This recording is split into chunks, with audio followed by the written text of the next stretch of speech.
my name is Sarah. I am a mom of many other things as well.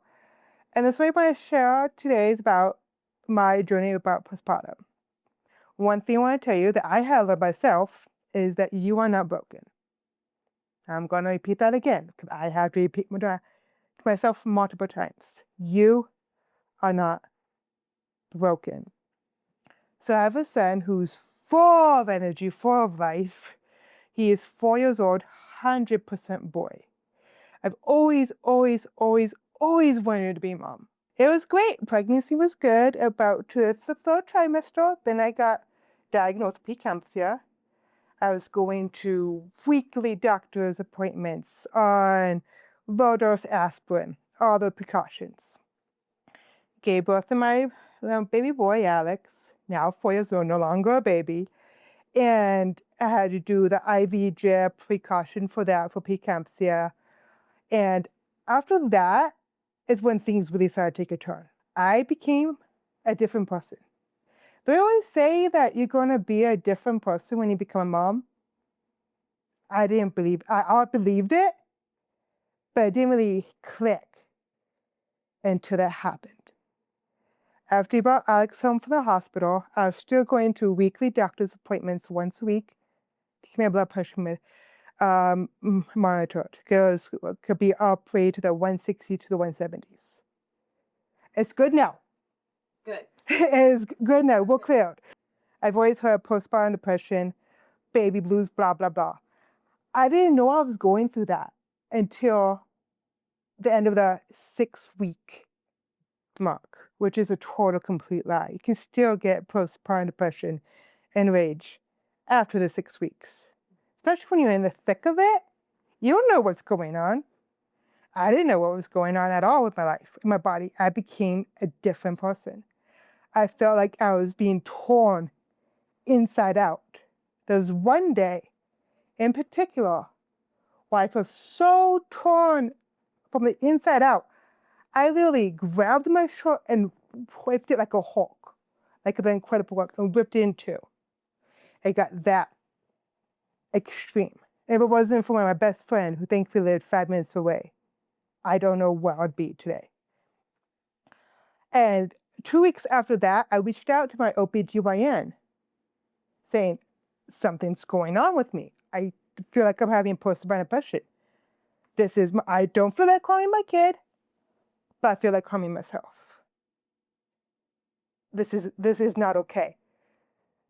She repeated after me immediately, pretty much, and said, oh, since you passed the 6-week mark, it's not postpartum depression. And then that whipped me up. I pretty much closed my laptop down and said, I'm not talking to her again. Reached out for help, stamped in my face. Okay, got it. I'll keep this to myself. However, since I kept it to myself, it just got worse. The rage, it felt like I was coming out of my skin. I never knew how to deal with anger because growing up, anger was not dealt with. It was swept under the rug. So I felt like I was literally coming out of my skin. My ears would get red hot. My body would tense up. Sometimes it would feel like an ice pick was stabbing in my back. It would be that. So I would get those intense emotional and intense physical feelings. And one thing that has really, really helped me is learning the difference between mom shame and mom guilt. We all know mom guilt. It's a common term in motherhood. However, it's not what you think it is. Bear with me. So mom guilt is when you lose it on your kid, because we all do that. They do something completely developmentally appropriate, aka something will pull your hair out, and you lose it at that moment. And you realize, oh no, I messed up. Mom guilt, for me at least, is something that I can learn from. I take a step back and I messed up. I'm going to do better next time. Is next time 100% perfect? No. Do I still lose it, my son, Alex? Yeah, I do. I'm human. We're human. However, I'm learning and improving as I go. I say progress over perfection. That is what mom guilt is. Mom shame is completely different.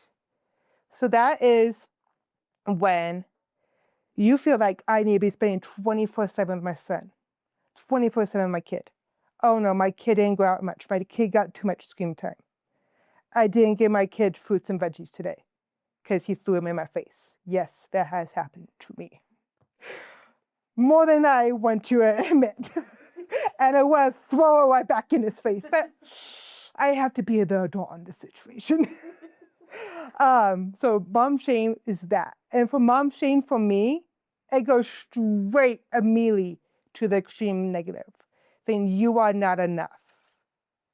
You are failing your kid. You are messing up your kid. I can't learn anything from mom shame. It just brings me back deeper, deeper, deeper into the spiral that I've poured myself out so many times. What I really needed, especially from the medical community, especially from my OBGYN, saying, hey, I hear you. Let me help you. I'm going to dismiss what the 6-week window is and let me help you out. You are not worthless because you need help. Yes, you asked to be a mom, but you didn't ask to feel this way. You didn't ask to feel like you're coming out of your skin. You didn't ask to feel like you're going to rip your shirt in two. Nobody asked for that. So one thing I wish I did back then, that if I could change back, I would have been more open with him. But hey, this is what's going on with me. I am not a perfect mom. Far from being perfect, mom. I need help. I am not going to go back to where I was, because that's one thing that I realized now. As soon as you become a parent, they always say you're going to be different. Well, yeah, that's true. You are going to be different. It sounds morbid, but that part of your life is dead. And then you are going to be pretty much birthed into a new life, and you have to find yourself in that new life.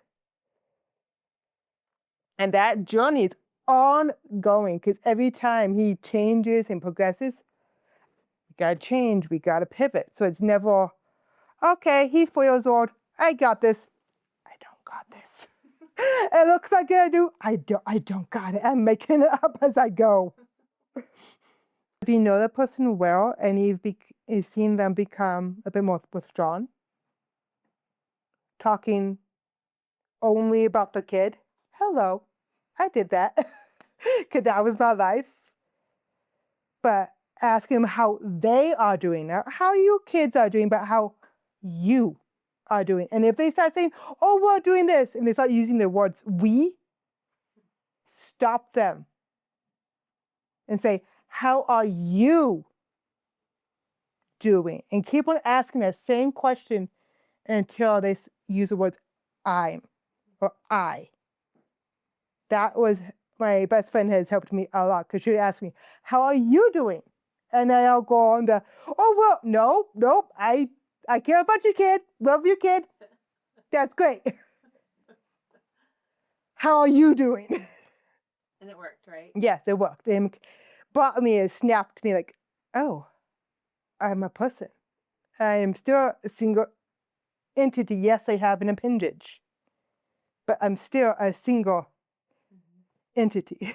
Some days are more screen heavy than most, but he's probably thinking, my mom's awesome. I never get to watch this much shows. This is amazing. So I'm trying not to beat myself up. He's thinking, my mom's amazing. I never watch this much shows. So it's kind of like taking almost their perspective too. Yeah. And one thing I have learned just this year is it's quality time, not quantity time with your kid.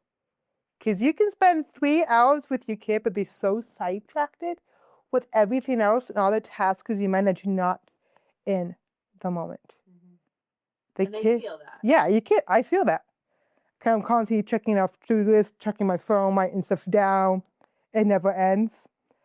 But the kid doesn't know what time is, especially that long. They don't know. They'll just know that you're in the moment. So if you can only do half an hour, 15 minutes at that time, where you fully engage with your kid, that is what they thrive off of. Not the whole entire day filled with fun games and stuff. Some days are like this, but that's not every day, because that's not realistic life. One thing is that you're not broken. The system is broken. You're not broken. That's a lie. The system is broken. You are enough. You are enough. You are the expert to your kid. Despite what everything says online, there's too much stuff online, but you are the expert to your kid. You are the perfect parent to your kid.